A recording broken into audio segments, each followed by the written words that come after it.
Olá, ouvintes do VetSmart Podcast. Eu sou Beatriz Minozzi e no episódio de hoje vamos falar sobre fitoterápicos para pets. Sabemos que as plantas são amplamente utilizadas em diversas enfermidades humanas e animais. Seu uso é pré-histórico e vários medicamentos do mercado farmacêutico atual são derivados delas. O mercado de produtos veterinários recentemente abriu espaço para os fitoterápicos, incluídos muitas vezes em rações, petiscos e servindo como medicamentos naturais. Para responder às questões mais comuns sobre o tema, vamos bater um papo com o Daniel, médico veterinário formado pela UniFMU, com pós-graduação em nutrição animal pela Unileia, possui experiência na área de administração comercial veterinária e atualmente atua como suporte veterinário comercial na Premiata Rações. E também vamos bater um papo com a Amanda Lima, que é médica veterinária formada pelas Faculdades Unidas do Norte de Minas, com ampla experiência na área comercial e vendas, e atualmente desenvolve estratégias comerciais dos produtos Premiata. Olá, Daniel e Amanda, sejam muito bem-vindos ao VetSmart. Olá, eu que agradeço o convite de vocês. Olá, tudo bem com vocês? Agradeço aí o convite. Bom, vamos começar o nosso bate-papo com uma pergunta para o Dr. Daniel. Você pode nos dar alguns exemplos de plantas e como elas agem no organismo do animal? Começando a falar sobre a fitoterapia, ela é derivada da etnoterapia, né? Que é a cultura popular da utilização de plantas, alguns medicamentos e até mesmo da crença. Então, a fitoterapia deriva da etnoterapia. E isso daí é muito comum, é bem popular, mas na região norte do país, no Amazonas, principalmente pela cultura indígena e pela migração de alguns nordestinos também para a região. Então, nessa região desenvolveu muito, é mais comum a utilização de fitoterápicos, tanto na medicina humana, quanto até mesmo na veterinária. E alguns exemplos que a gente pode citar é a aloe vera, a valeriana, o barbatimão, a linhaça, em alguns casos semente de abóbora, a própria beladona, que podem ser utilizadas também na medicina veterinária, entre outras plantas também. Ah, perfeito. E alguns fitoterápicos já estão sendo até introduzidos em rações, né? Quais são os mais comuns? Os mais comuns hoje, que fazem parte aí da alimentação nas rações, é a yuca, né? A yuca é amplamente, aí, ela faz parte de várias linhas de rações. O extrato de chá verde e a macleia cordata. A yuca, ela tem essa propriedade, né, de reduzir os efeitos tóxicos da amônia, mas além disso, ela tem um ótimo poder surfactante, então ela vai melhorar a absorção de nutrientes. E o chá verde, além de combater a diabetes e os problemas renais, ele vai atuar também como um potente antioxidante e vai atuar sequestrando os radicais livres. Então, são 2 ingredientes aí muito utilizados nas rações. E falando da própria Macleaia cordata, que a doutora Amanda citou, ela tem é uma planta de origem asiática, que ela tem um potencial anti-inflamatório e antimicrobiano. E esse potencial anti-inflamatório, ela ajuda bastante na redução do estresse digestório. E um dos efeitos, vamos dizer, colateral dela é a prevenção das manchas lacrimais, que ocorre principalmente em cães de pequeno porte de pelo claro. Então ela evita a formação dessas manchas, que não acomete somente a epífora, né, ou cromatorreia, mas as manchas nos espaços interdigitais, na região perianal, que ocorrem essas manchas, ela vai atuar prevenindo também. Ah, perfeito. Bom, a gente comentou um pouquinho, né, sobre a finalidade desses fitoterápicos e hoje em dia a gente vê uma grande tendência pela busca de produtos mais naturais. Existem alguns outros benefícios que vocês não citaram, mas que são importantes para a saúde dos pets? Eu acredito que seja, né, a ação biológica eficaz e com baixa toxicidade. São mínimos efeitos colaterais. Então, quando a gente busca por alimentos naturais, a gente está buscando menos efeitos colaterais. E um dos benefícios também que a gente pode citar é menor resíduos químicos no organismo e no próprio alimento e no ambiente. Então, esses fitoterápicos geram menores resíduos químicos. Então, isso é muito saudável, não só para o animal, como para o meio ambiente. E muitos subestimam o poder das plantas, né? Não respeitando a dosagem adequada de cada espécie. Quais os efeitos colaterais nos pets que esses produtos podem trazer quando utilizados em concentrações erradas? Eu acredito que seja as intoxicações, né? O pessoal usa de forma indiscriminada e acaba que pode ter distúrbios gastrointestinais, problemas renais, hepatotóxicos e até mesmo dermatites, até um possível choque anafilático. E lembrando, né, é um ditado popular, falando qual que é a diferença do remédio para o veneno? É a concentração, é a dosagem. Então é importante você colocar a dosagem correta. E um dos efeitos colaterais, dependendo da quantidade, é que as plantas são ricas em fatores antinutricionais. Então isso aí pode acabar envolvendo e atrapalhando a absorção dos nutrientes da alimentação do animal. Por isso que é importante fazer a dosagem correta do fitoterápico. Ah, legal. E aproveitando que vocês comentaram aí sobre esse uso indiscriminado, né? Vocês poderiam dar algum exemplo? A passiflora e a valeriana, como a ação desses dois fitoterápicos é amplamente conhecida na medicina humana, muitos tutores acabam usando nos pets. Ela tem ação sedativa, relaxante muscular, calmante. Então, os tutores eles acabam usando de forma indiscriminada em pets, podendo aí estar errando na dose mesmo. Acho que é importante a gente comentar aqui como que é calculada a dosagem desses fitoterápicos. É pelo peso corporal do pet? Isso. A dosagem é bastante empírica, mas se utiliza bastante a relação peso e a área acometida. Então, é uma tabela que dá para fazer o cálculo aproximado da quantidade e depende muito também de que forma vai ser utilizado esse fitoterápico.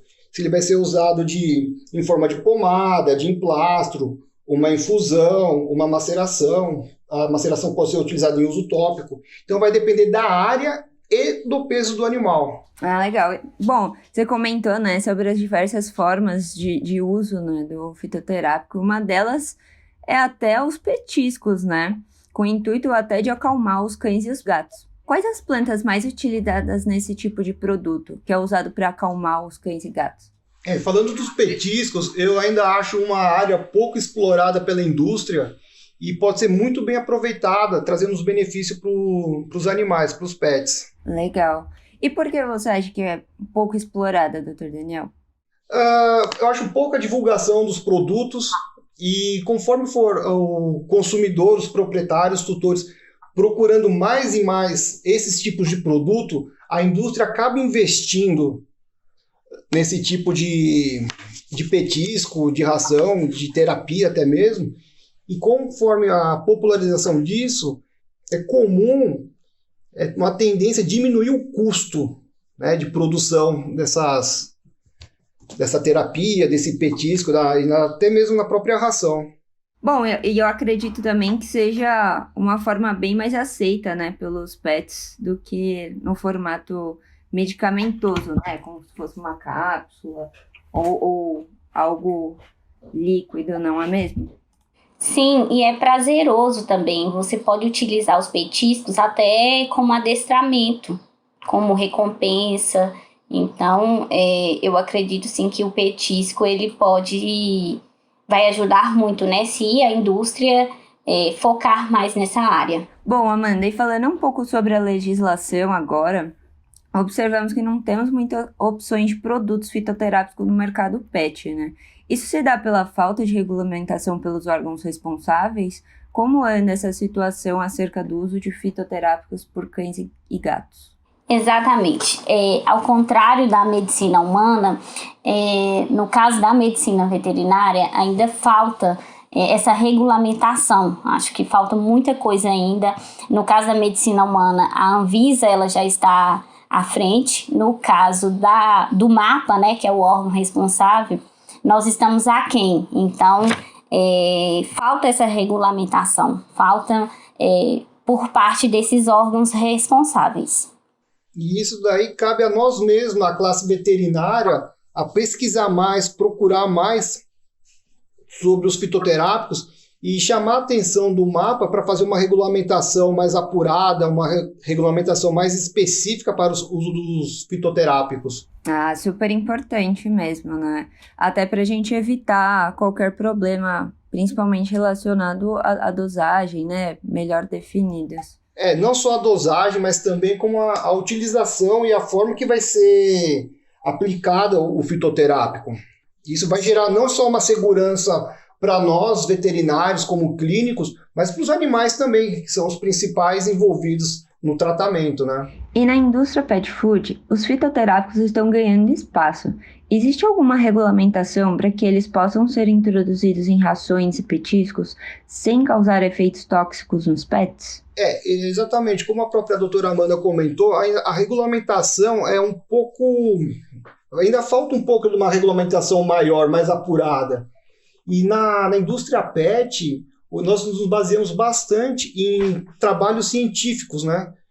Publicações científicas que demonstram os benefícios e a eficácia do fitoterápico. Eu acho que o Daniel já falou.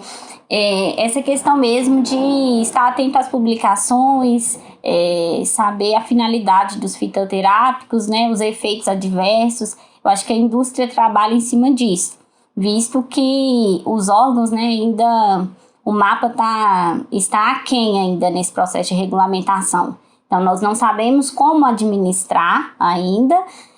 São conhecimentos empíricos, com base nos saberes populares, baseado mesmo nos trabalhos científicos, nas publicações, estar atento, né, aos riscos e aos benefícios do fitoterápico. E ainda assim, complementando, os trabalhos científicos ainda são escassos, né? A gente precisa de muito mais pesquisa, muito mais trabalho, pesquisa com resultados em vivo, in vitro, como eu estava falando, para gerar segurança para todos os envolvidos, né? Tanto nós, os veterinários e os pets. A gente está falando em pet, mas também envolve a parte de criação de ovelhas, de caprinos, ovinos, os bovinos também. A parte de produção, isso mesmo, Amanda, obrigado. Sem dúvida, é super importante a gente lembrar que o fitoterápico não é só usado só em pequenos animais, né? A gente fala bastante porque a gente está aqui na cidade, né? Inclusive, os fitoterápicos nos animais de produção, eles são utilizados bastante como antiparasitários. E os parasitários tradicionais, os químicos, eles vêm apresentando uma diminuição na sua eficácia.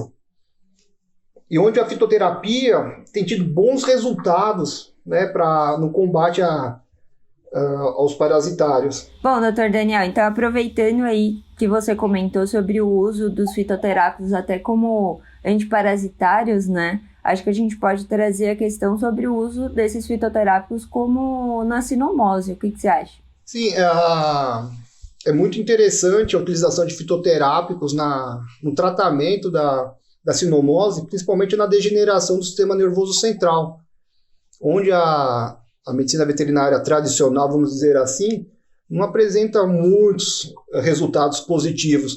E já com a fitoterapia, a utilização da morinda citrófila, que é uma planta de origem asiática, ela tem uma ação neuroprotetora, então ajudando na recuperação do sistema nervoso central. E só de curiosidade, o nome popular dessa planta é noni. Então ela tem tido bons resultados no tratamento de sinomose. Eu adorei o nosso bate-papo, mas a gente está chegando no final. E antes da gente terminar, eu queria trazer uma última perguntinha, que é: quais são as recomendações que a gente pode dar para os médicos veterinários em relação ao uso dos fitoterápicos na rotina clínica? Olha, a principal recomendação mesmo é buscar estudo, pesquisa, saber mais sobre essas plantas medicinais, visto que as vantagens sobre o uso delas são inegáveis, principalmente relacionado ao custo-benefício. O Brasil é rico em biodiversidade, então é uma forma de oferecer a cura para a doença de forma gratuita. Então, é buscar mais, se informar sobre os fitoterápicos para estar oferecendo um tratamento de qualidade com ótimo custo-benefício. A Amanda falou bem agora, eu faço dela as minhas palavras, e não só no tratamento curativo de alguma enfermidade, mas também na parte preventiva dos animais. A fitoterapia tem se mostrado bastante eficaz como paliativo, como preventivo. Muito obrigada pela participação no nosso podcast, Dr. Daniel e doutora Amanda. Eu queria só fazer mais um agradecimento à doutora Vivian Galo, ela me auxiliou bastante nessa parte de fitoterapia. Ah, que legal. É sempre importante a gente, né, ressaltar o trabalho em grupo quando a gente, né, precisa do suporte de outros veterinários, de outros colegas. Bom, o uso dos fitoterápicos estão ganhando grande força na medicina veterinária e é super importante a gente entender seus usos, os efeitos e principalmente a legislação acerca deles, para que o médico veterinário possa indicá-los sem medo, que foi o que a gente super comentou nesse podcast, né? Eu espero, inclusive, que diante da relevância que os fitoterápicos estão tendo agora no mercado pet, a gente tenha mais estudos relevantes sobre o assunto para que a gente possa aprofundar cada vez mais e possa usar com mais segurança, não é mesmo? É isso mesmo, Beatriz, isso mesmo. Esse episódio tem o patrocínio da Premiata e todas as informações técnicas dos produtos, apresentações, indicações, assim como vídeos e estudos relacionados e uma série de conteúdos estão disponíveis nas páginas de produtos do VetSmart. É só acessar e conferir. E lembrando que agora todos os nossos ouvintes podem selecionar e ouvir temas semelhantes em um só clique na nossa playlist. Não perca a oportunidade de participar da comunidade VetSmart, a maior e mais completa comunidade de medicina veterinária do Brasil. Lá você pode interagir com colegas, além de compartilhar materiais de estudo, casos clínicos, experiências e ainda tirar dúvidas gerais sobre diferentes temas. Basta acessar o site comunidade.vetsmart.com.br.